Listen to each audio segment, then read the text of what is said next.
नमस्कार दोस्तों, स्वागत है आपका इस YouTube channel Sarvan GS classes में। पिछले क्लास में हम लोग चर्चा किए बौद्ध धर्म के बारे में और बौद्ध संगीति पिछले क्लास में आप लोगों को पढ़ाए थे। आप लोगों को बोले थे कि जो 600 BC में धार्मिक आंदोलन हुआ था, ठीक है, जो 600 BC में धार्मिक आंदोलन हुआ उसमें बहुत सारे धर्म का उदय हुआ है, ठीक है, उसमें बहुत सारे धर्म का उदय हुआ है। उसमें कुछ ऐसे धर्म हुए जो प्रचलित हुए उस समय में, जैसे आपको पढ़ाए जैन धर्म, आपको बताए बौद्ध धर्म, ठीक है, इस तरीके से वैष्णव धर्म है, शैव धर्म है, कई सारे संप्रदाय है, ठीक है, शंकराचार्य का जो अद्वैतवाद है, इन सब का विचारधारा इसी समय आए हैं, ठीक है। लेकिन आप लोगों को बौद्ध और जैन धर्म पढ़ाए, ठीक है, बाकी आप लोगों का जो शैव धर्म है, वैष्णव धर्म है, वो आगे पढ़ाएंगे, ठीक है। अभी फिर से हम लोग जो है राजनीतिक इतिहास स्टार्ट करते हैं, ठीक है। तो एक तो देखिए, सबसे बड़ा चीज है कि उन सब धर्म को लेकर के इसमें बड़ी धार्मिक आंदोलन हुई है, तो आप सिलेबस में ध्यान रखेंगे, हम छोड़े नहीं। दूसरा चीजें है कि जो उन सारे बहुत सारे धर्म का जो विचारधारा है, उस विचारधारा में हम बहुत ज्यादा कंफर्टेबल नहीं महसूस कर रहे हैं, ठीक है। लेकिन हाँ, बहुत सारे में कंफर्टेबल है, बहुत सारे में कंफर्टेबल महसूस नहीं कर रहे हैं, बहुत ज्यादा अध्ययन नहीं है मेरा उन सब धर्मों में, तो इसी कारण से इसमें हम ड्रॉप कर दिए, ठीक है, क्योंकि आधा अधूरा बताना हमको ठीक नहीं लगता है कि आप लोगों को कम जानकारी दें, ठीक है। मेरे पास उसका नोट्स बना हुआ है, आप लोग चाहे तो हम दिखा भी सकते हैं, लेकिन मतलब कि बहुत ज्यादा कंफर्टेबल हम महसूस नहीं कर रहे हैं उसमें, और ज्यादा हमको रिसर्च टाइप का पढ़ने की जरूरत है, इसीलिए अभी थोड़ा उसमें हम ड्रॉप कर दिए, ठीक है। तो यहाँ पे 600, लेकिन हाँ एक बात याद रखिए, यहाँ पे आपको और पढ़ाना है शैव धर्म के बारे में, यहाँ पे आपको पढ़ाना है वैष्णव धर्म के बारे में, ठीक है। तो इन सब धर्म के बारे में आपको पढ़ाना है और पढ़ाएंगे भी, ठीक है, पढ़ाएंगे भी। और आप लोग अगर अभी बीच में हम छोड़ दिए तो आप लोग और मतलब कहीं से बुक से पढ़ सकते हैं, लेकिन आप लोगों को पढ़ाएंगे, ठीक है, पढ़ाएंगे, ऐसा नहीं कि नहीं पढ़ाएंगे, थोड़ा सा और हमको अध्ययन करने की जरूरत है, उसके बाद पढ़ाएंगे। क्योंकि देखिए, मेरा मानना है कि जब तक हम सही तरीके से कंफर्टेबल नहीं है, कोई भी टीचर पढ़ाए, जब तक वो सही तरीके से नहीं पढ़ेंगे, अपने आप में कंफर्टेबल नहीं होंगे, तो फिर आपको बताना इतना भी आसान नहीं है पढ़ाना, ठीक है। इसीलिए तो ऐसा नहीं कि संसार की सारी चीजें हमको जानकारी है, ऐसा कोई भी बात नहीं है, ठीक है। बहुत सारी चीज ऐसे हैं कि जिसमें हम कंफर्टेबल महसूस नहीं करते, तो उसको हम छोड़ देते हैं, ठीक है, क्योंकि आधा अधूरा बताना हमको अच्छा नहीं लगता है, इसीलिए। तो एक बारीकी से बेहतरीन नॉलेज देने के लिए थोड़ा और हमको पढ़ना पड़ेगा, ठीक है। नहीं तो हम आपको पढ़ा सकते हैं, ऐसा नहीं है, लेकिन बहुत बेहतरीन जो होता है वो नहीं कर पाएंगे, जो हम आपको अन्य में कर पाएंगे, ठीक है। इसीलिए जैसे बौद्ध धर्म और जैन धर्म, इसको मैंने बहुत अध्ययन किया है, बहुत बार पढ़ा है, हमको लगता है कि 50 बार पढ़े होंगे और उसका अध्ययन किए होंगे कई सारे पुस्तकों से, तब थोड़ा कंफर्टेबल महसूस था, तो आपको अच्छा से कहानी की तरह बता पाए, ठीक है। बाकी धर्मों में बहुत सारा कम अध्ययन है मेरा, इसीलिए थोड़ा सा आप लोग इसको अन्य जगह से भी पढ़ सकते हैं और कई सारा बुक में मिल जाएगा। लेकिन हाँ, आप लोग ध्यान में रखें, 600 BC में बहुत सारे धर्म का उदय हुआ, इसमें से हम लोग आपको जैन धर्म और बौद्ध धर्म पढ़ाए। क्वेश्चन के व्यू से भी ये अच्छा है और इन सबसे क्वेश्चन भी कम पूछा जाता है, लेकिन हम क्वेश्चन को लेकर के हमेशा नहीं चलते हैं, सिलेबस को लेकर के चलते हैं, ठीक है। लेकिन हाँ, आप यहाँ धार्मिक आंदोलन को, इस चीज को ध्यान में रखेंगे। तो आज हम लोग पढ़ेंगे, पिछले क्लास में हम लोग पढ़े थे, ठीक है, कि 600 BC में, ठीक है, 600 BC में जब महाजनपद में एक महाजनपद था मगध, ठीक है, महाजनपद में हम लोग देखे थे कि मगध महाजनपद था जिन्होंने उपलब्धि हासिल किया, और यहाँ का सबसे पहला वंश है हर्यक वंश। तो हम लोग पिछले क्लास में हर्यक वंश को पढ़े थे, और हर्यक वंश का संस्थापक कौन, तो बिंबिसार, हम लोग पढ़े थे बिंबिसार के बारे में, ठीक है, बिंबिसार के बारे में। बिंबिसार के बाद यहाँ के राजा है, इसका पुत्र अजातशत्रु, ठीक है, अजातशत्रु, और अजातशत्रु के बाद इसका पुत्र बना था उदयन। और आपको पता है कि बिंबिसार की हत्या की अजातशत्रु की हत्या की उदयन, और उदयन का भी हत्या इसके पुत्र ने किया था। कहा जाता है कि हर्यक वंश में जितने भी शासक आए वो सब के सब अपने पिता की हत्या किए थे, इसीलिए इस वंश को ही पितृहत्या वंश कहा जाता है, इस वंश को ही पितृहत्या वंश कहा जाता है, ठीक है, पितृहंता वंश कहा जाता है, ठीक है। क्योंकि इसमें सबसे पहला पितृहंता शासक बिंबिसार को माना जाता है कि सॉरी अजातशत्रु को माना जाता है, क्योंकि इन्होंने अपने पिता बिंबिसार की हत्या करके अब सत्ता को हासिल किया था। ठीक है, अब देखिए तो इनका शासन काल जो है आप एक बार ध्यान में रखेंगे, जो बिंबिसार का शासन काल है वो है 544 से 492 बीसी। 544 से 492 बीसी है। ठीक है, तो 544 उस समय आपका पता है कि गौतम बुद्ध उस समय थे। ठीक है, और अजातशत्रु का 492 से 460 बीसी है, और इसका 460 बीसी से 444 बीसी है। ठीक है, 444 बीसी है उदयन का। इसके बाद इसमें और कई सारे शासक आए जिसकी उपलब्धि नहीं है, जो बिल्कुल अयोग्य शासक थे, उसके बारे में सही से जानकारी भी नहीं मिलती है। ठीक है, क्योंकि उन्होंने कोई काम नहीं किए थे, और प्लस में उसके बाद जो है कि उनकी कोई उपलब्धि दिखाई नहीं देती है, वो बिल्कुल अयोग्य शासक थे। ठीक है, इसीलिए अब देखिए कहा जाता है कि उदयन के बाद इसमें बहुत सारे शासक आए, जैसे में इसमें आए थे अनिरुद्ध आए थे, मुंडक आए थे, नागदशक आए थे। ठीक है, उदयन के बाद बहुत सारे शासक आए, जैसे में अनिरुद्ध। ठीक है, अनिरुद्ध आए, अनिरुद्ध के बाद मुंडक आए, मुंडक के बाद नागदशक आए। ठीक है, और कहा जाता है कि हर्यक वंश के नागदशक अंतिम शासक थे। यही नागदशक जो है अंतिम शासक थे। ठीक है, नागदशक को हर्यक वंश का अंतिम शासक माना जाता है, और यही नागदशक की हत्या करके शिशुनाग ने, इसी की हत्या करके शिशुनाग ने इन्होंने अपने नाम से वंश का नेम डाला, शिशुनाग वंश। तो अब मगध में कौन आ गए? शिशुनाग वंश। तो आज हम लोगों को क्या पढ़ना है? शिशुनाग वंश। ठीक है, आज हम लोगों को पढ़ना है शिशुनाग वंश। तो शिशुनाग जो है वंश का नींव डालेंगे कौन? शिशुनाग। ठीक है, तो शिशुनाग वंश के संस्थापक अगर आपसे पूछा जाएगा तो कौन है? तो इसका संस्थापक है आपका शिशुनाग। ठीक है, इसका संस्थापक है आपका शिशुनाग।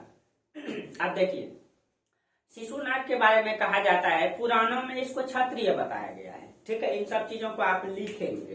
ठीक है, शिशुनाग को, ठीक है, इसको जो है पुराण में इसको क्षत्रिय बताया गया है कि ये क्षत्रिय है।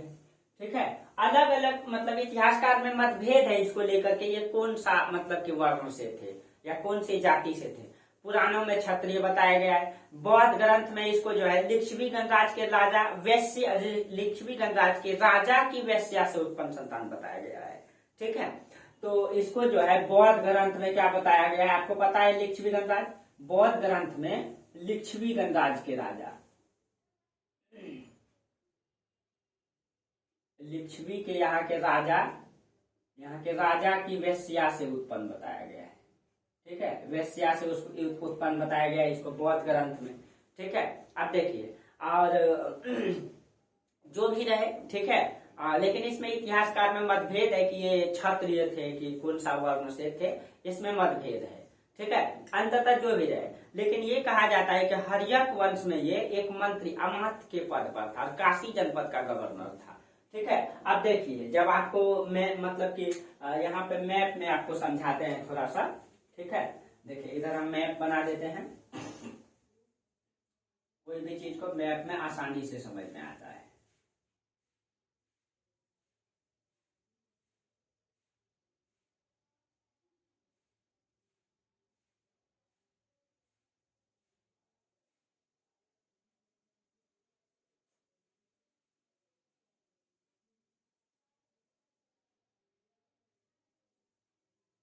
अब देखिए ये मैप है।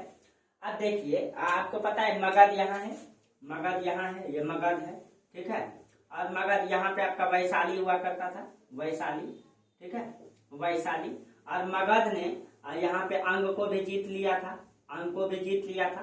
काशी और कौशल इसी के अधीन हो चुका था। काशी कौशल आपको बता चुके हैं। यहाँ पे आपका अवंती है जिसको नहीं जीता है, ये अवंती है। यहाँ पे आपका वत्स है जिसको ये नहीं जीता है। यानी मगध में अभी तक ये वाला क्षेत्र है जो कि हर्यक वंश ने अपनी सत्ता स्थापित किया।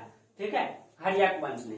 अब देखिए ये जो काशी इसी के मगध के अंतर्गत है, तो कहा जाता है कि हर्यक वंश के समय ये जो शिशुनाग है, शिशुनाग जो है हर्यक वंश के समय अमात्य यानी मंत्री के पद पर था और यहाँ काशी जनपद का गवर्नर हुआ करता था। काशी जनपद का गवर्नर था इसके समय में। ठीक है, जिस तरीके से वर्तमान में देखिए प्रधानमंत्री होता है देश में, और बिहार में जैसे एक राज्य है तो बिहार में कैसे प्रधानमंत्री जो है राष्ट्रपति की मतलब की सलाह से जो है गवर्नर को नियुक्त करवा दिया है ना, सॉरी उल्टा बोल दिया, मतलब प्रधानमंत्री के सहयोग से राष्ट्रपति जो है क्या कर देते हैं, गवर्नर की नियुक्ति कर देते हैं। ठीक है, उसी प्रकार से यहाँ गवर्नर होता था, लेकिन राजा की ये मतलब के अधीन होता था ये गवर्नर। जैसे कि मतलब ये मगध है तो मगध के अंतर्गत काशी है, काशी का संचालन कैसे करेगा, यहाँ से गवर्नर नियुक्त कर दिया जाता था या युवराज नियुक्त कर दिया जाता था प्रांत में, या प्रांतपति होता था। ठीक है, तो ये था। तो अंतिम रूप से कहा जाता है कि वही शिशुनाग ने जो है मतलब नाग दशक की हत्या करके, ठीक है, हत्या करके इन्होंने जो है कि शिशुनाग वंश की नींव डाली थी, क्योंकि मतलब कि साम्राज्य में शासक इतना कमजोर हो चुका था, इतना कमजोर हो चुका था आने वाले शासक की वो सत्ता नहीं चला पा रहे। ठीक है, तो इन्होंने अंततः जो इन्होंने इतनी बड़े क्षेत्र का शासक बना, उसके बाद इसने कहा जाता है कि इसकी राजधानी कहाँ, पाटलिपुत्र, याद रखिएगा। ठीक है, इसकी राजधानी कहाँ है, इसकी राजधानी है पाटलिपुत्र। राजधानी कहाँ है, राजधानी है पाटलिपुत्र, पाटलिपुत्र। ठीक है, राजधानी है पाटलिपुत्र। अब देखिए अब राजधानी पाटलिपुत्र हर्यक वंश में कहा जाता है जब शिशुनाग शासक बने तो शिशुनाग ने क्या किया, पाटलिपुत्र से राजधानी को स्थानांतरित करके कहाँ बना दिया, वैशाली को बना दिया।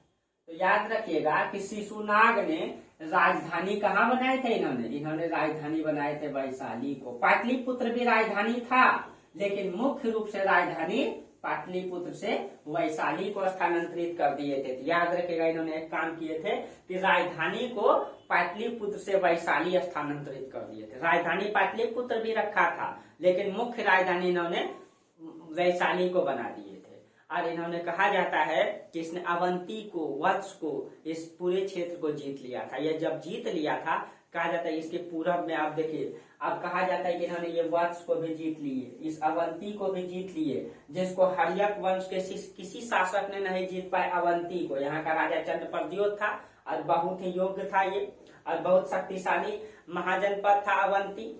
कोई मतलब हर्यक वंश के किसी शासक ने नहीं जीत पाया, लेकिन शिशुनाग वंश के राजा ने इसको जीत करके, ठीक है, अब जब इसको जीत लिया तो इसकी सीमा देखिए। अब ये आपका पड़ता है विंध्याचल पर्वत, ये आपका यहाँ पे आपका नर्मदा नदी है, विंध्याचल पर्वत पड़ता है यहाँ पे आपका। अब इसकी सीमा देखिए बंगाल से लेकर के पूरा विंध्याचल पर्वत का क्षेत्र को होकर के इतना बड़ा क्षेत्र हो गया।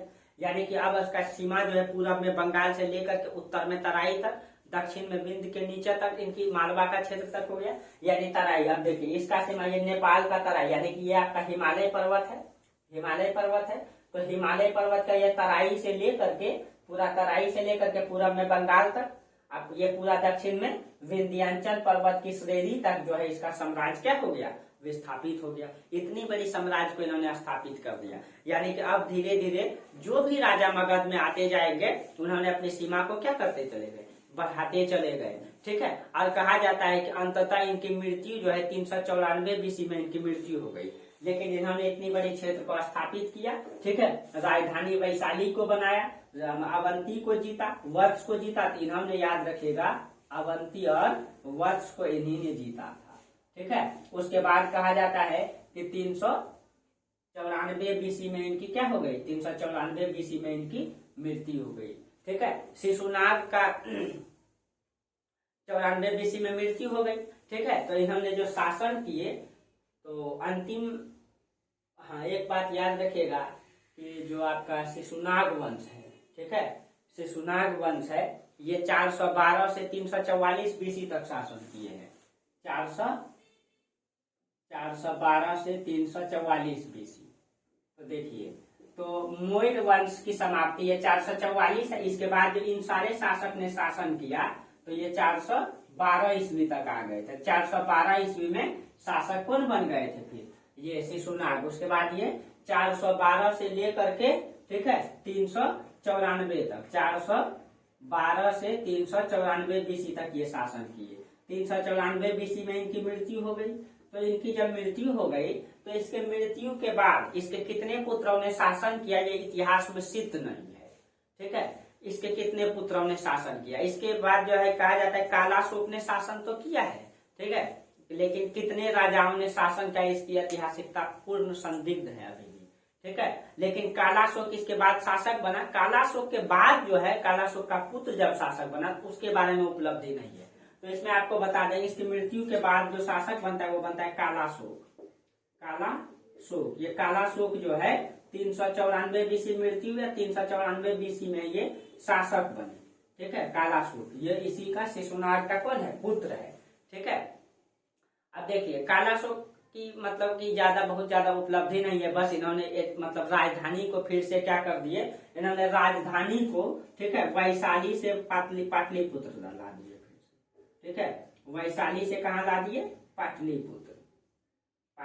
तो याद रखिएगा सिर्फ एक ही राजा के शासन काल में राजधानी कहाँ रहा है, वैशाली रहा है। ठीक है, वैशाली रहा है, ध्यान में रखेंगे इसको। ठीक है, अब देखिए पाटलिपुत्र को लाई, लेकिन इसकी राजनीतिक उपलब्धि कुछ भी नहीं है। कालाशोक का राजनीतिक उपलब्धि कुछ भी नहीं है। आपको बताए थे पिछले क्लास में कि कालाशोक के समय द्वितीय बौद्ध संगीति हुआ था। इसके समय जो है द्वितीय बौद्ध संगीति हुआ था, बौद्ध संगीति हुआ था। ठीक है, बस इसकी राजनीतिक उपलब्धि है। और आपको द्वितीय बौद्ध संगीति के बारे में चर्चा कर ही चुके हैं। ठीक है, पिछले क्लास में डिटेल से चर्चा किए हैं। जो क्लास नहीं किए हैं वो मेरा पिछले क्लास को देख ले। पिछले क्लास में पूरा तरीके से बौद्ध संगीति में चर्चा की है। ठीक है, तो बौद्ध संगीति चर्चा कर ही लिया। इसी में द्वितीय बौद्ध संगीति हुई 383 BC में, जो दो भागों में बट गया था, स्थविरवाद और महासंघिक बौद्ध धर्म दो भागों में विभाजित हो गया था। सब चर्चा कर लिए है। ठीक है, अब देखिए कहा जाता है कालाशोक के बाद, ठीक है, कालाशोक के बाद इसके कितने पुत्रों ने शासन किया, कैसे कैसे किया, इसकी ऐतिहासिकता सिद्ध नहीं है। ठीक है, लेकिन हाँ कहा जाता है कि इसके 10 पुत्रों ने शासन किया। ठीक है, लेकिन वो योग्य नहीं थे। ठीक है, लेकिन इसके 10 पुत्रों ने शासन किया, 10 पुत्रों ने शासन किया। ठीक है, लेकिन इसकी ऐतिहासिकता सही से सिद्ध नहीं है। 10 पुत्रों ने जो शासन किया है, कैसे कैसे किया है, तो उसमें जो 10 पुत्र हैं, ठीक है, उसमें हम चर्चा कर देते हैं। अंतिम रूप से जो पुत्र आए उन सब के बारे में। ठीक है, चलिए तो इसके बाद इसको मिटा देते हैं पहले।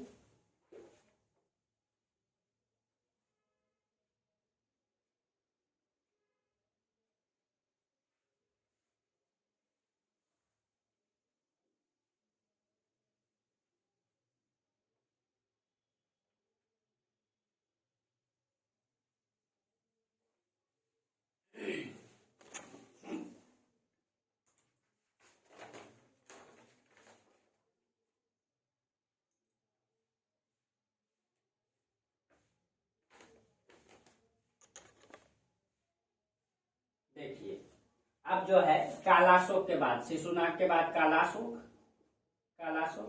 कालाशोक के बाद कहा जाता है इसके 10 पुत्रों ने शासन किया, लेकिन इसकी ऐतिहासिकता सिद्ध नहीं है।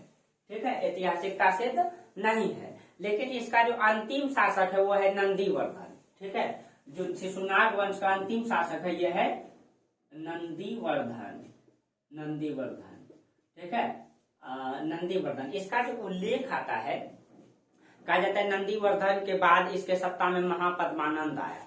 ठीक है, नंदीवर्धन के बाद जो शासक आता है ये अंतिम शासक है शिशुनाग वंश का, ये जो है अंतिम शासक है। और इसके बाद शासक बना महापद्मानंद इसके बाद शासक बनता है। ठीक है, अब देखिए महापद्मानंद के बारे में कहा जाता है,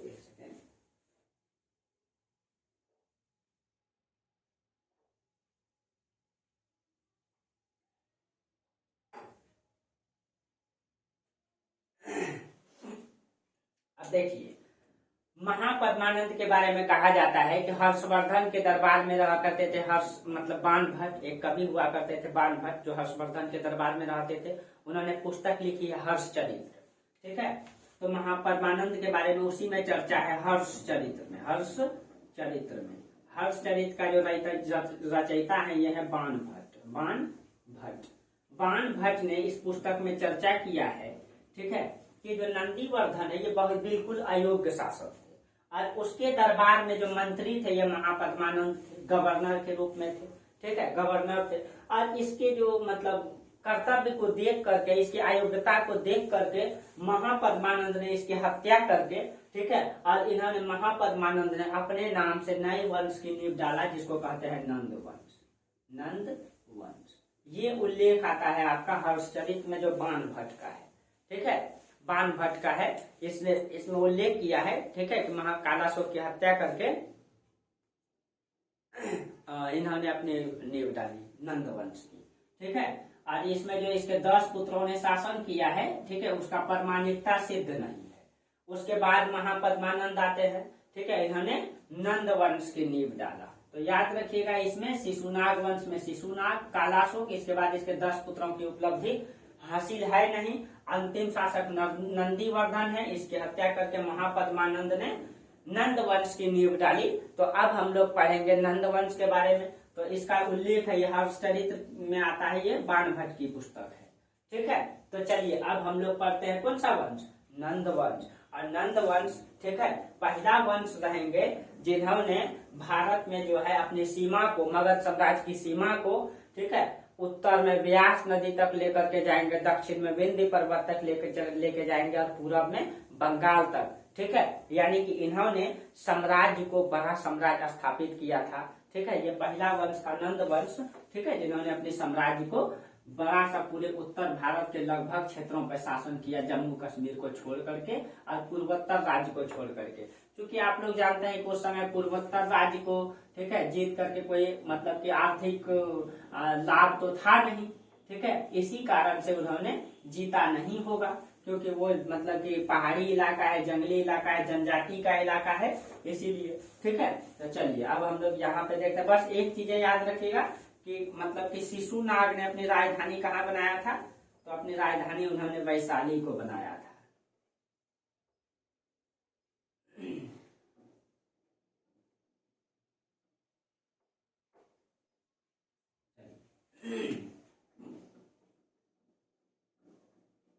थोड़ा गला में प्रॉब्लम के कारण आप लोगों को एकदम धीरे धीरे बोलना पड़ रहा है, ठीक है। तो अब हम लोग पढ़ेंगे कौन सा वंश, नंद वंश, ठीक है। अब हम लोग पढ़ेंगे नंद वंश। और नंद वंश के समय एक विदेशी आक्रमण भी हुआ है, आपको पता है, ठीक है, नंद वंश। और नंद वंश के संस्थापक कौन है, महापद्मानंद। संस्थापक महापद्मानंद। कहा जाता है कि महापद्मानंद जो है ना, ठीक है, महापद्मानंद इसके संस्थापक है। कहा जाता है कि महापद्मानंद एक शूद्र जाति से थे, शूद्र जाति के। अब ये कैसे शूद्र हैं इसको लेकर के इतिहास में मतभेद है, ठीक है, लेकिन ये कहा जाता है कि ये शूद्र जाति के थे, ठीक है, लेकिन कैसे शूद्र हैं इसको लेकर के इतिहास में मतभेद है, ठीक है। अब देखिए, और इसका जो शासन काल है वो 344 से 334 बीसी है, ठीक है, 344 से 334 बीसी।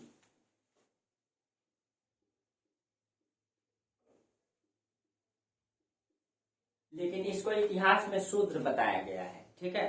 कहा जाता है कि भारत इतिहास में पहला वंश है जो शूद्र वंश है भारत, क्योंकि अभी तक शासन करने का वो क्षत्रिय के पास अधिकार था, लेकिन ये पहला वंश है जो शूद्र है, ठीक है। लेकिन ये किस आधार पे शूद्र है नहीं मतलब सिद्ध है। अलग अलग धार्मिक ग्रंथों में अलग अलग इतिहासकारों ने इसको लेकर के अलग अलग तर्क दिए हैं। बौद्ध ग्रंथ में इसे डाकुओं का राजा कहा गया है, ठीक है, और जैन ग्रंथ में इसे गणिका से उत्पन्न संतान बताया गया, जिसको नापित संतान कहा जाता है, ठीक है। तो बौद्ध ग्रंथ इसको जो है डाकू से उत्पन्न बताता है, बौद्ध ग्रंथ डाकू का राजा बताता है इसको, बौद्ध ग्रंथ डाकू का राजा बताता है।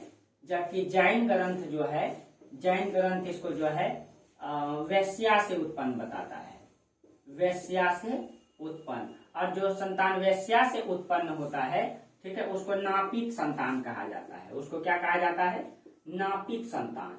और एक विदेशी इतिहासकार ने भी इसको नापित संतान कहा है, ठीक है, कार्टियस भी इसको नापित संतान कहता है, एक विदेशी इतिहासकार है कार्टियस, ये भी इसको नापित संतान कहता है, यानी वेश्या से उत्पन्न बताता है। ठीक है, लेकिन वैदिक ग्रंथ में पुराणों में इसको कहा गया है कि इनके पिता क्षत्रिय से और माता शूद्र से हैं, इसीलिए उत्पन्न संतान क्या होगा, शूद्र होगा। तो जो पुराण है, ठीक है, पुराण में इसको क्या कहा गया है कि पिता इसका क्या है, पिता इसका क्षत्रिय है, ठीक है, और इनकी जो माता है, माता इनका शूद्र है, और इससे जो उत्पन्न संतान होगा वो शूद्र होगा। इस आधार पे इसको शूद्र बताया गया है। जैसे भी हो, लेकिन ये शूद्र है। और कहा जाता है कि ये जब शूद्र था तो आपको पता है कि उस समय वर्ण व्यवस्था में शूद्रों को कोई अधिकार नहीं था, शूद्रों के साथ शोषण किया गया था। इस चीज को देख करके इसको बहुत गुस्सा आता है और ये कसम खाता है महापद्मानंद कि जितने भी क्षत्रिय राजा हैं, चाहे महाजनपद में हो या जनपद में हो, उन सब को नष्ट करने का ये कसम खा लेते हैं, सबको नष्ट करने का कसम खा लेते हैं ये। ठीक है, और कहा जाता है एक एक करके सबको ये ध्वस्त कर देते हैं। और मगध साम्राज्य की सीमा उत्तर में व्यास नदी तक, दक्षिण में विंध्याचल पर्वत, पूर्व में बंगाल की मतलब कि तराई तक लेकर के जाते हैं सीमा, वो बंगाल की खाड़ी तक। ठीक है, ये पूरे क्षेत्रों पर अपना सीमा मतलब बनाते हैं। ठीक है, तो इसके बारे में, इसके महापद्मानंद की अगर उपाधि के बारे में कहा जाए, ठीक है, इसकी क्या क्या उपाधि है, तो इसकी उपाधि को देखिए, इसको परशुराम भी कहा गया है। ठीक है, और परशुराम इसको यदि इसी आधार पे कहा गया, इसको जो है द्वितीय परशुराम, ठीक है, इसको जो है द्वितीय परशुराम कहा गया है। ठीक है, और आपको पता है कि परशुराम ने भी इस पृथ्वी को 21 बार क्षत्रिय विहीन कर दिए थे, उन्होंने भी कसम खाया था क्षत्रियों का विनाश करने के लिए, और परशुराम ने भी क्षत्रिय विहीन कर दिए थे 21 बार पृथ्वी को, ऐसा उल्लेख आता है। ठीक है, तो इसीलिए इसको भी द्वितीय परशुराम कहा जाता है, क्योंकि इन्होंने भी कसम खाया था कि जितने भी क्षत्रिय उन सबको नष्ट कर देंगे। ठीक है, और इन्होंने कर भी दिया था, पूरे उत्तर क्षेत्रों को कर दिया था। ठीक है, और इन्होंने कहा जाता है कि महापद्मानंद ने कई सारे जो क्षत्रिय थे उन सबको नष्ट किए थे, जैसे पंचाल, कौशिक, कुरु, मिथिला, मथुरा, कलिंग है इन जितने भी मतलब आसपास में जितने जनपद और महाजनपद थे, इन सब को इन्होंने जीत लिया था, जो छोटे छोटे थे। ठीक है, तो आप इसमें रखेंगे कि इन्होंने जनपद और महाजनपद, जनपद और महाजनपद, इन सब को इन्होंने महाजनपद, ठीक है, इन पूरे को जीत करके इन्होंने अपनी सीमा कहाँ तक, तो देखिए यहाँ पे पड़ता है आपका सिंधु नदी, झेलम, चेनाब, रावी, व्यास तो यही है, और इधर से आती है सतलज, यहाँ तक अपनी सीमा लेकर के गए थे, यहाँ तक। तो ये पूरा, इधर आपका विंध्याचल पर्वत है, तो ये पूरा साम्राज्य को इन्होंने स्थापित किया, ये पूरा व्यास बंगाल से लेकर के ये पूरा व्यास नदी तक का क्षेत्र को इन्होंने जीता था, ये पूरा क्षेत्र। ठीक है, ये पूरा क्षेत्र को इन्होंने जीता और सबको, ठीक है, पराजित कर दिया था इन्होंने। जितने भी क्षत्रिय राजा थे, कहा जाता है कि सबको नष्ट कर दिया था, सबको ध्वस्त कर दिया था। उसी में आपका एक राजा था जिसमें नष्ट किया था, जिसमें था आपका मौर्य गणराज्य, जिसमें था क्या, मौर्य, वही पिपली वन के मौर्य गणराज्य, वही इसी को ना गौतम बुद्ध का एक अवशेष प्राप्त हुआ था। गौतम बुद्ध का अवशेष को जब 8 भागों में बांटा गया था, तो एक अवशेष यही मौर्य गणराज्य को मिला था, जो पिपली वन के मौर्य है। ठीक है, पिपली, इसी मौर्य गणराज्य में, इस मौर्य गणराज्य को भी इन्होंने खत्म कर दिया, इसकी राजा की हत्या कर दिया, क्योंकि इन्होंने कसम ही खाया था। जितने भी क्षत्रिय राजा थे सबको हत्या कर दिया, नष्ट कर दिया, उसके साम्राज्य को हथिया लिया। इसी में एक मौर्य गणराज्य थे, कहा जाता है मौर्य गणराज्य की भी हत्या कर दिया इनके राजा का। तो मौर्य गणराज्य की जो पत्नी थी उसका नाम था मूरा। ठीक है, उसकी क्या नाम था, मूरा। और इस मूरा का एक संतान भी था, एक पुत्र भी था। ठीक है, पुत्र। तो कहा जाता है कि मूरा क्या करती है, जब उनका पति की हत्या हो गया तो मूरा जो है अपने बच्चे को लेकर के, ये छोटा सा बालक था, बच्चे को लेकर के ये जंगल चल जाती है और जंगल में जाकर के मोर पालने लगती है और अपना जीवन यापन चलाने लगती है। ठीक है, जीवन यापन चलाने लगते हैं। मोर पालन का काम तो दासी क्या करती थी। ठीक है, तो कहा जाता है महापद्मानंद को ये समझ में नहीं आया कि क्षत्रिय है कि क्या है, उसमें ध्यान नहीं दिए, जंगल में जाके रहने लगी। ठीक है, इसीलिए ये बच गई। और यही पुत्र, इसी का जो पुत्र है, यही पुत्र जाकर के क्या बनेगा, चंद्रगुप्त मौर्य। कौन सी बनेगा ये, ये चंद्रगुप्त मौर्य, और यही स्थापना करेगा कौन सी का, मौर्य साम्राज्य का। ठीक है, तो आपको बताएंगे मौर्य साम्राज्य बेहतरीन तरीके से पढ़ाएंगे। ठीक है, क्योंकि ये ऐसा साम्राज्य रहा है जिन्होंने भारत की धरती को, ठीक है, जो आप अखंड भारत को देखते हैं, ठीक है, वो इसी की सीमा है जो आपको मौर्य साम्राज्य में पढ़ाएंगे। ठीक है, तो यही मूरा से उत्पन्न पुत्र था मौर्य। आपको अभी इसका कहानी बताएंगे डिटेल से अभी। ठीक है, तो इस तरीके से ये बच जाते हैं। महापद्मानंद ने अपनी सीमा को, महापद्मानंद की कई सारा उपाधि भी आता है। ठीक है, इसकी कई सारा उपाधि की भी चर्चा आता है। इसको महापद्मानंद को एक राज कहा गया है।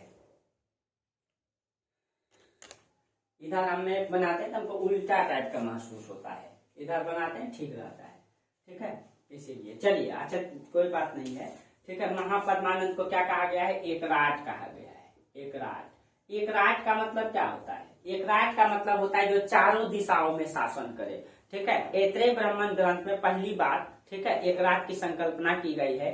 एक राज चक्रवर्ती संकल्पना, मतलब चक्रवर्ती की संकल्पना की गई है ऐत्रेय ब्राह्मण ग्रंथ में। एक राज का मतलब होता है जो चारों दिशाओं में शासन करे, उत्तर दक्षिण पूरब पश्चिम। ठीक है, कहा जाता है जो उत्तर में पूरा उत्तर को जीतेगा वो विराट कहलाएगा, जो पूरब में जीतेगा उसको सम्राट कहा जाएगा, जो पश्चिम को जीतेगा उसको स्वराट कहलाएगा, जो दक्षिण को जीतेगा वो भुज कहलाएगा। ठीक है, तो देखिए जैसे ये उत्तर दक्षिण पूरब पश्चिम है, ये उत्तर, तो उत्तर को जो जीतेगा वो क्या कहलाएगा, विराट। जो पूरब को जीतेगा वो क्या कहलाएगा, सम्राट। ठीक है, जो पश्चिम को जीतेगा वो क्या कहलाएगा, वो स्वराट, स्वराट। और जो दक्षिण को जीतेगा वो भोज, और जो चारों दिशाओं को जीत के शासन करेगा उसको एक राट कहा जाएगा, एक राट कहा जाएगा। तो महापद्मानंद को एक राज की उपाधि दी गई है। कहा जाता है कि इन्होंने पूरे उत्तर भारत की चारों दिशाओं में शासन किया था। यह पहली राजा हैं, ठीक है, जिसको एक राज की उपाधि दी गई है, जिन्होंने अपनी सीमा को पूरा विस्तारित किया है। ठीक है, चारों दिशाओं को ये फैलाया है। ठीक है, इसलिए इसने पूरब में, अब इसका सीमा देख लीजिए, पूरब में बंगाल से लेकर के पूरा विंध्य पर्वत, दक्षिण में, ठीक है, कलिंग यहीं पे, यहाँ पे आपका जो है ना, देखिए ये एग्जैक्ट मैप नहीं है। ठीक है, आप जाएंगे मैप को देंगे, यहाँ यही आपका कलिंग है। ठीक है, ऐसे करके बिंदिया इन्होंने अपना दक्षिण में कलिंग, यही है आपका कलिंग। ठीक है, कहा जाता है कि महापद्मानंद ने इस कलिंग को भी जीता था। ठीक है, कलिंग का राजा आता है चेदी वंश का राजा खारवेल। ठीक है, खारवेल, खारवेल का एक अभिलेख है हाथी गुफा अभिलेख। इसका अभिलेख हाथी गुफा अभिलेख। ठीक है, इस अभिलेख में उल्लेख आता है कि इन्होंने दक्षिण, इस अभिलेख में ये उल्लेख है कि मगध के राजा ने, ठीक है, मगध के राजा ने कलिंग को जीत करके जिनसेंग की मूर्ति लेकर के गया। जिनसेंग यहाँ पे कौन है, तो यहाँ से जो यही हाथी गुफा अभिलेख पहला अभिलेख है जो मतलब मूर्ति पूजा का प्रमाण देता है। ठीक है, इसमें क्या है कि इसमें यही लिखा गया जिनसेन। ये जिनसेन का संबंध जो है ना, ये जैन स्वामी पार्श्वनाथ से जुड़ा गया है। ये कौन है, ये पार्श्वनाथ है, पार्श्वनाथ। तो ये पार्श्वनाथ, ठीक है, ये जैन स्वामी पार्श्वनाथ से जोड़े गए हैं, जो कि जैन धर्म के 23वें तीर्थंकर हैं। ठीक है, पार्श्वनाथ की मूर्ति है। तो यही हाथी गुफा अभिलेख में पहली बार जैन मूर्ति का भी अभिलेख आता है, यानी मूर्ति पूजा का प्रचलन रहा होगा कहीं न कहीं, तब तो इसमें मूर्ति पूजा का उल्लेख आता है, मूर्ति का उल्लेख आता है। और कहीं कहीं महापद्मानंद, ठीक है, इसको जीत करके, ठीक है, यहाँ से मूर्ति लेकर के गए हैं यहाँ। ठीक है, इसका मतलब ये है कि कहीं कहीं इन्होंने पूरी तरीके से उसको जीते थे। ठीक है, पूरी तरीके से जीते थे। महापद्मानंद की अगर उपाधि को अगर देखा जाए, इसका और क्या क्या उपाधि है, इसको महापद कहा गया है। ठीक है, एक उपाधि आपको बताया एक राट, दूसरा उपाधि महापद, महापद कहा गया है। ठीक है, महापद इसको क्यों कहा गया है, क्योंकि इसके पास जो है ना बड़ी मात्रा में सेना थी। कहा जाता है कि इसके पास लगभग 2 लाख पैदल सेना थी, 3 से 6 हजार हाथी था और 20,000 घुड़सवार था। ठीक है, तो इसके पास महापद इसको इसलिए कहा गया क्योंकि इसके पास बड़ी मात्रा में सेना थी, 2 लाख पद सेना, 20,000 घुड़सवार, 3 से 6 हजार हाथी। ठीक है, आपको पता है मगध में बहुत ज्यादा मात्रा में हाथी था। ठीक है, इतनी बड़ी सेना थी। आप सोचिए 2 लाख सेना था उस समय इसके पास, 20,000 घुड़सवार था और 3 से 6,000 हाथी था। इतनी बड़ी सेना थी इसके पास। सोचिए इसका संचालन कैसे करते होंगे, इसका भरण पोषण कैसे होता होगा, कितना समृद्ध रहा होगा साम्राज्य। और इसका सत्ता मगध से, यानी मगध की राजधानी कहाँ, ये पाटलिपुत्र, ठीक है, यही पटना पाटलिपुत्र, जहां से इसका संचालन होता था। ठीक है, यहीं से इसका संचालन होता था इतनी बड़ी सेना के साथ। ठीक है, इसीलिए इसको महापद भी कहा गया है, इसको महापद्मपति भी कहा गया है। ठीक है, तो इसकी उपाधि को आप अलग से लिखेंगे, इसकी उपाधि। तो उपाधि में एक उपाधि हो गया एकराट, एक उपाधि महापद, ठीक है, महापद, और एक उपाधि महापदपति, महापदपति भी इसको कहा गया है। बस इतनी बड़ी सेना होने के कारण ही इसको महापदपति कहा गया है। ठीक है, महापदपति, इसके पास राजकोष, बड़ी सेना, और उसके पास बड़ा राजकोष मतलब इसके पास संपत्ति बहुत ज्यादा था, इसी कारण से इसको महापदपति भी कहा गया है। ठीक है, यानी बड़े राजकोष का ये पति है।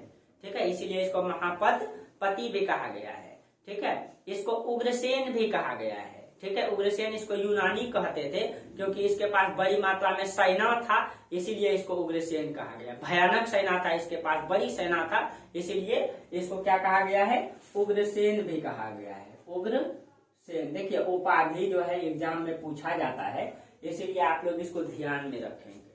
ठीक है, इसको उग्रसेन भी कहा गया है, तो इसलिए अब देखिए इसका अगर राज्य विस्तार की अगर नीति को देखा जाए, ठीक है, तो इसके जो राज्य विस्तार की नीति है, अब इसको देखिए थोड़ा सा। इसको आप लोग जो है ना एक एक ऊपर से नीचे डिजाइन से लिखेंगे, जैसा आपको मेरा नोट्स मिलता है। ठीक है, आप एक एक करके नोट्स लिखेंगे इसका। तो इसका राजनीतिक विस्तार की नीति क्या है, ठीक है, तो आपको बोले कि इन्होंने कलिंग को जीता था। ठीक है, तो राजनीतिक विस्तार में इसने देखिए राजनीतिक विस्तार,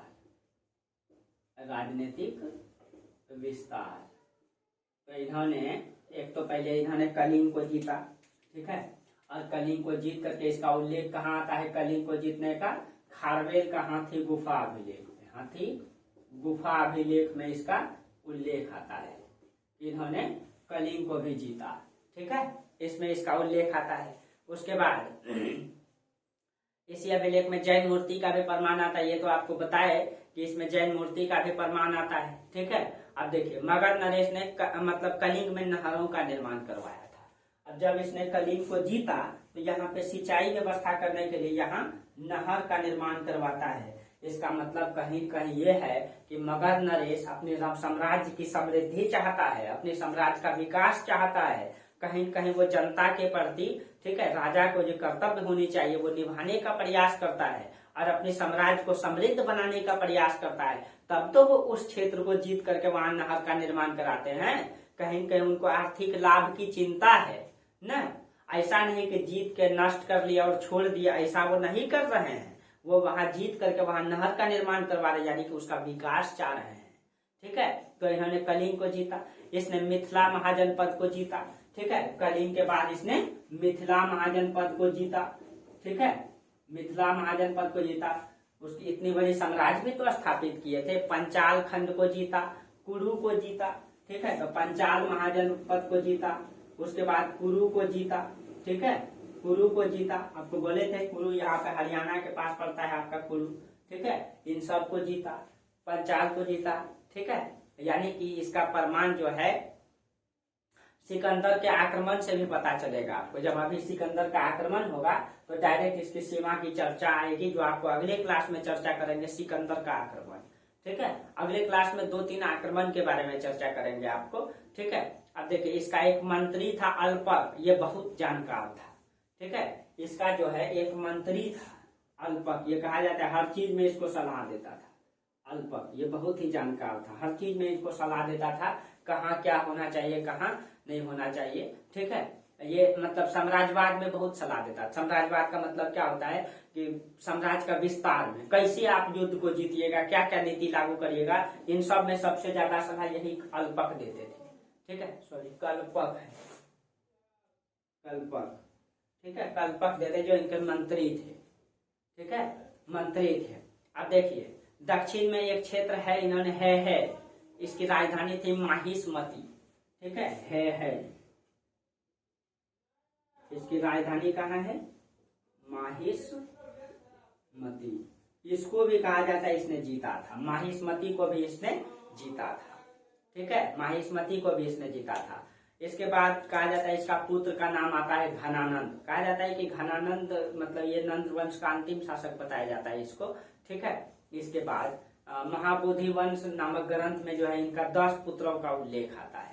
तो अभी इसके बारे में चर्चा करेंगे, ठीक है, कि नंद वंश के बाद महापद्मानंद के बाद इसका पुत्र जो है घनानंद शासक बनता है, घनानंद। और घनानंद को अंतिम शासक बताया जाता है, अंतिम शासक, ठीक है।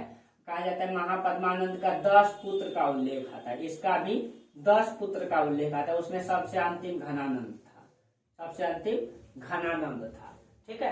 कहा जाता है कि घनानंद जो है ना बहुत ही मतलब अय्याश प्रवृत्ति का शासक था, पूरा अय्याश प्रवृत्ति का शासक था। इसको साम्राज्य से कोई मतलब ही नहीं था, जनता से हर तरीके से टैक्स चलता था। अगर आपको पूरा भारत के इतिहास में अगर बताया जाए तो सबसे ज्यादा भ्रष्टाचार का प्रमाण पूरे भारत के इतिहास में इसी नंद वंश के घनानंद के समय दिखाई देता है, ठीक है। यानी कहा जाता है कि जनता से हर चीज में टैक्स वसूलता था, ये हर चीजों में टैक्स वसूलता, छोटे छोटे चीजों में टैक्स वसूलता था। और टैक्स वसूल करके ये साम्राज्य में खर्च नहीं करता था, ये अपना अय्याशी में लीन रहता था, ये अय्याशी करता था। और उसी में कोटिल आकर के इसको समझाने का प्रयास करेंगे, ठीक है। और उसी में ये कोटिल को जो है राज दरबार में जब बेइज्जत कर देंगे तो उसी समय कोटिल कसम खाते हैं कि आपने हमको राज्य से निकाला है, मैं आपको पूरे साम्राज्य से निकाल दूंगा, ठीक है। तो ये आपको अगले क्लास में बताएंगे, लेकिन आपको बता देते हैं कि महापद्मानंद का 10 पुत्रों का उल्लेख आता है। 10 पुत्रों में आपको अगर एक एक करके नाम बता दे, ठीक है, एक सेकेंड, याद तो 10 का नाम नहीं रहता है लेकिन आपको बता देते हैं, ठीक है। पुराणों में इसके 10 उत्तराधिकारी का नाम आया है, ठीक है, यानी कि महापद्मानंद के 10 मतलब कि राजाओं का नाम आया है, यानी महापद्मानंद को लगा करके। इसमें जो एक शासक है वो है आपका गगनपाल, ठीक है, यानी कि महापद्मानंद के बाद आते हैं गगनपाल, पांडुगति, भूतपाल, राष्ट्रपाल, गोविसानक, दस सिद्धक, केवर्त और अंतिम में आते हैं घनानंद। तो इसका नंद वंश का अंतिम राजा है घनानंद, ठीक है, घनानंद। तो घनानंद के मतलब कि जो है जो उपलब्धि है ये कुछ भी नहीं है, ये बहुत ही अय्याश शासक थे। इतनी बड़ी साम्राज्य को इन्होंने, ठीक है, इतनी बड़ी साम्राज्य पर शासन तो करते थे लेकिन सभी जनताओं पर मतलब बहुत तरीके के टैक्स लगा दिया गया था, साम्राज्य में पूरा भ्रष्टाचार फैल गया था, ठीक है। अब ये अय्याशी करते थे अपने साम्राज्य में, ठीक है। सिकंदर का आक्रमण इसी समय होता है, जो आपको पिछले क्लास में सिकंदर का आक्रमण के साथ साथ इसके बारे में चर्चा करेंगे तो आपको ज्यादा समझ में आएगा, ठीक है। लेकिन नंद वंश के समय कुछ इस समय जो है कुछ विद्वान रहा करते थे, जो आपको क्वेश्चन में पूछा जाता है, ठीक है, कि नंद वंश के समकालीन विद्वान कौन कौन से हैं। तो इसमें आपका पाणिनि, ये महापद्मानंद का मित्र भी थे, ठीक है, महापद्मानंद के दरबार में ही रहते थे पाणिनि, ठीक है। तो नंद वंश के समय विद्वान, नंद वंश के समकालीन विद्वान लिख देते हैं, समकालीन विद्वान। तो इसके जो समकालीन विद्वान है ये हैं पाणिनि, ठीक है। ये कहा जाता है कि महापद्मानंद के मित्र भी थे और महापद्मानंद के दरबार में रहते थे। उसके बाद कल्यायन, ठीक है। उसके बाद है आपका उपवर्ष, वरुरुचि,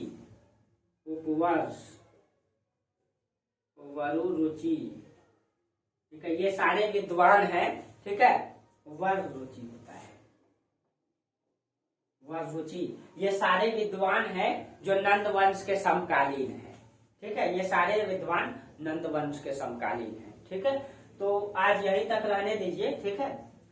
कल आप लोगों को अच्छे से बताएंगे, ठीक है। आज थोड़ा गला में थोड़ा दर्द लग रहा है, कल से आप लोगों को पूरा डिटेल से चर्चा करेंगे, ठीक है, इसके बारे में। नंद वंश का, और इस समय कुछ विदेशी आक्रमण होते हैं, ठीक है। अब इसी समय आपको ईरानी आक्रमण और आपका यूनानी आक्रमण, दोनों को कल आक्रमण पढ़ाएंगे, वही उसी में आपको पढ़ाएंगे सिकंदर का आक्रमण। तो पहले हम लोग देखेंगे यूनानी आक्रमण, ठीक है, सॉरी ईरानी आक्रमण, जो कि किसके समय, हर्यक वंश के समय हुआ है। उसके बाद यूनानी, और यूनान में सिकंदर का आक्रमण।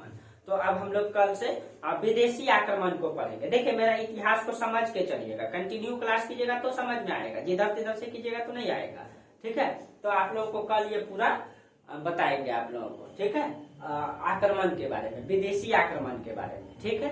तो आज यहीं तक रहने दीजिए, ठीक है, फिर हम लोग कल बात करते हैं, ठीक। और आप लोग का जहां भी समस्या होता है आप लोग कमेंट और लाइक जरूर किया कीजिए, ठीक है, कि कहाँ अच्छा है, कहाँ वीडियो गड़बड़ हो रहा है, ठीक है, कहाँ सही है, ठीक है। तो आप लोग कम से कम कमेंट कीजिए और वीडियो को शेयर जरूर कीजिए, शेयर लाइक जरूर किया कीजिए, ठीक है, ताकि जल्दी बढ़ेगा तो फिर हम आप लोगों के लिए बेहतर से बेहतर कर पाएंगे, ठीक। चलिए आप लोगों को फिर हम लोग कल बात करते हैं आप लोगों से, ठीक है। चलिए तब तक के लिए बहुत बहुत धन्यवाद।